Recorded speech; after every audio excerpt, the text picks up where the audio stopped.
मैंने बहुत बार अपने संबंध में सोचा है मलिका, और हर बार इस निष्कर्ष पर पहुंचा हूं कि तुम्हारी मां ठीक कहती थी।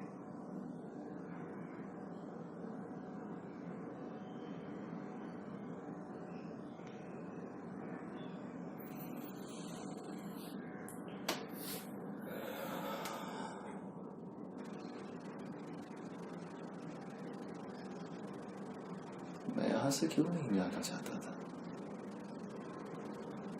एक वजह यह भी थी कि मुझे अपने पर विश्वास नहीं था। मैं नहीं जानता था कि अभाव और भर्त्सना का जीवन व्यतीत करने के बाद सम्मान और प्रतिष्ठा के वातावरण में जाकर मैं कैसा अनुभव करूंगा। मन में कहीं आशंका थी कि वो वातावरण मुझे छा लेगा, मेरे जीवन की दिशा को बदल देगा, और यह आशंका निराधार नहीं थी।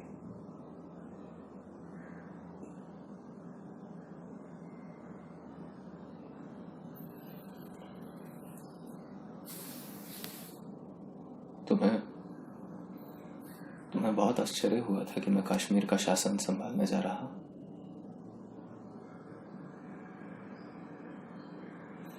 तुम्हें बहुत अस्वाभाविक लगा होगा, परंतु मुझे इसमें कुछ भी अस्वाभाविक प्रतीत नहीं होता। अभावपूर्ण जीवन की वो एक स्वाभाविक प्रतिक्रिया थी। संभवतः उसमें कहीं उन सबसे प्रतिशोध लेने की भावना भी थी जिन्होंने जब तक मेरी भर्त्सना की मेरा उपहास उड़ाया था।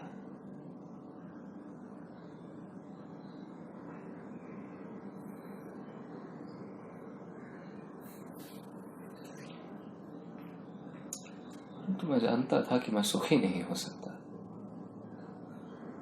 मैंने बार बार अपने को विश्वास दिलाना चाहा कि कमी वातावरण में नहीं, मुझ में है। मैं अपने को बदल लूं तो सुखी हो सकता हूं, परंतु ऐसा नहीं हुआ। न मैं बदल सका, न सुखी हो सका। अधिकार मिला, सम्मान बहुत मिला। जो कुछ मैंने लिखा उसकी प्रतिलिपियां देश भर में पहुंच गई, परंतु मैं सुखी नहीं हुआ। किसी और के लिए वो वातावरण और जीवन स्वाभाविक हो सकता था, मेरे लिए नहीं था। एक राज्य अधिकारी का कार्यक्षेत्र मेरे कार्यक्षेत्र से भिन्न था।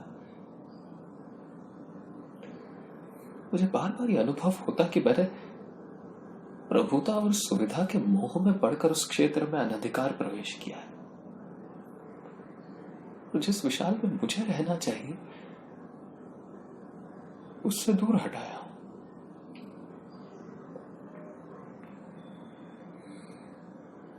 जब भी मेरी आंखें दूर तक फैली क्षितिज रेखा पर पड़ती, तभी मुझे यह अनुभूति सालती कि मैं उस विशाल से दूर हटाया।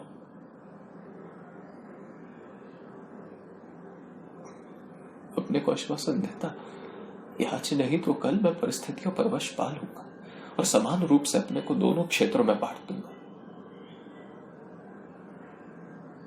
परंतु मैं स्वयं ही परिस्थितियों के हाथों बनता और चालित होता रहा।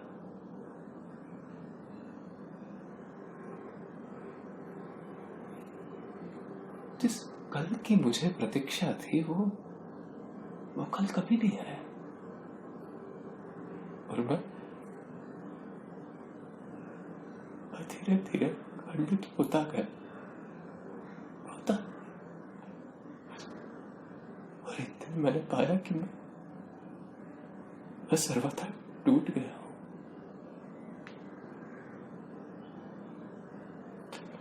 मैं वो व्यक्ति नहीं हूं जिसका उस विशाल के साथ कोई भी संबंध है।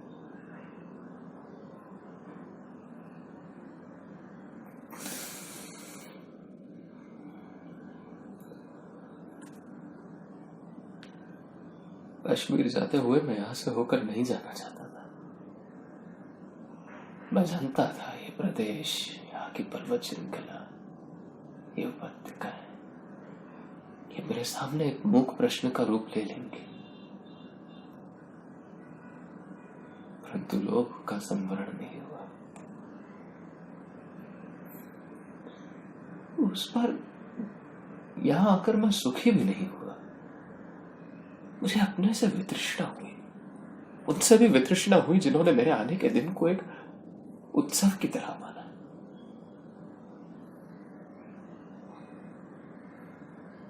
पहली बार मेरा मन मुक्ति के लिए व्याकुल हुआ, परंतु मुक्त होना भी संभव नहीं था।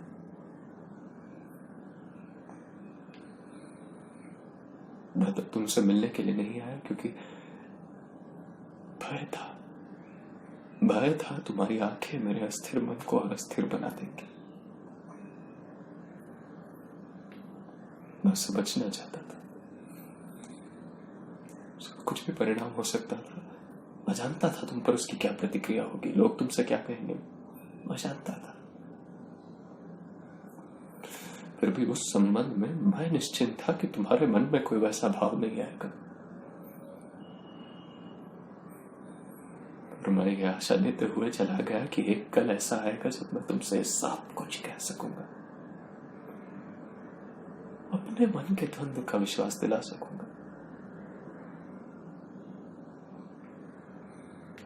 ये नहीं सोचा कि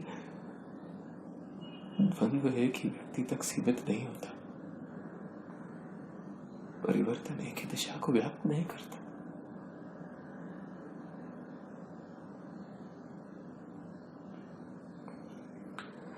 इसलिए आज यहां आकर बहुत व्यर्थता का बोध हो रहा है।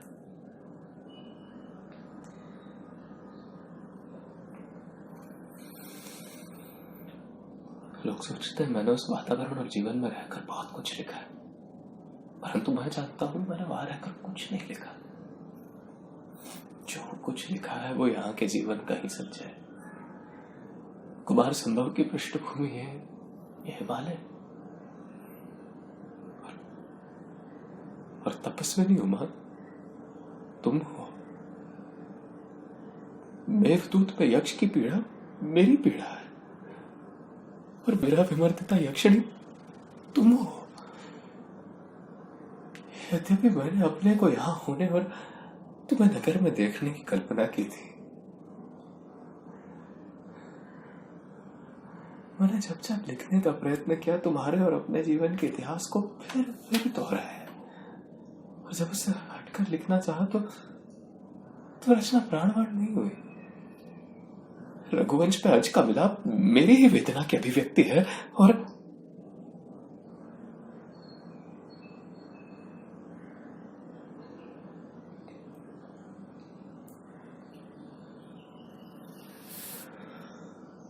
चाहता था तुम ये सब कुछ पढ़ पाती,